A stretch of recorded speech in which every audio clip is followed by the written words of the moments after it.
पुरातील ओंकार उद्गार झाला पुकारो कुणीही आम्ही साथ येऊ अंधार वाटेवरी तेज रोवू दिसते दिशा मुच्या पाऊलाना तू सुख करता तू दुःख हरता भक्तगणांचा दाता ज्या भक्तीचा जागर केला देवर धाम तू आता रूप निरखता भान हरपले सुंदर मंगल मूर्ती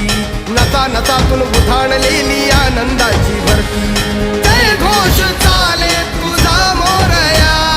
जय घोष चाले तुझा मोरया